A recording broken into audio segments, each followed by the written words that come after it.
It's a piece of history. You really should all go down and take a look. A Grand Prix car which had won the World Championship in 1959 and 1960. And in 61 they came over with a Grand Prix car for testing in the fall of 60. And the car performed so well, the Grand Prix car performed so well, even though its engine was only 2.5 liters versus the 4.5 liters of the Indy cars, that they decided they would build a car to contest the Indianapolis 500 in 1961, which they did. Qualified 13th, and unfortunately the car was not really set up to change the tires quickly. They had 3 very long pit stops, but Jack still finished 8th. And by 1969 there was never a front engine car at Indianapolis again. And so he began the rear engine revolution that ultimately resulted in Lotus winning in 1963. So this is one historic car. Very historic. It wasn't the first rear engine car ever at Indy, but no, it was the one that made the change. Made it happen. Exactly right. Made it happen.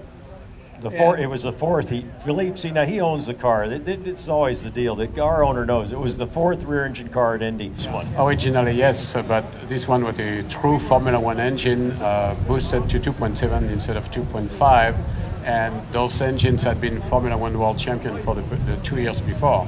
Those are real, serious racing engine, twin cam. They are half of a V8 made in 1953. Because this engine went from the Indy car, which finished 9th at Indy, to one of the 2 Cooper Climax sports car that finished 1st and 2nd at the Times Grand Prix in 61. And then Penske bought one of the 2 engines, and that's the engine in his car.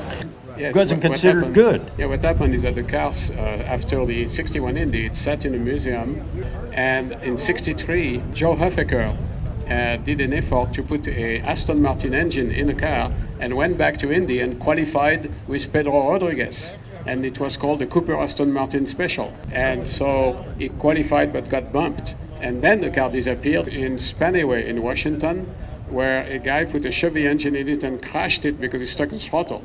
And then the remnants of the car were built into a rear-engine sprint car with like a high wing.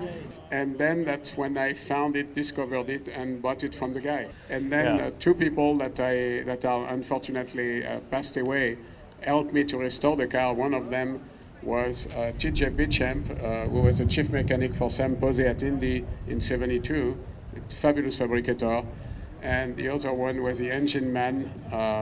He was half of the Crossal story. It was Gene Crow, and Gene Crow was a mechanic for Paul Newman when Paul Newman won so many national championships, and he's the man who rebuilt the engine for the car. Very interesting. Well, thanks for that background on that car. And thank you for bringing it. Absolutely, that's a historic car. This is a piece of history.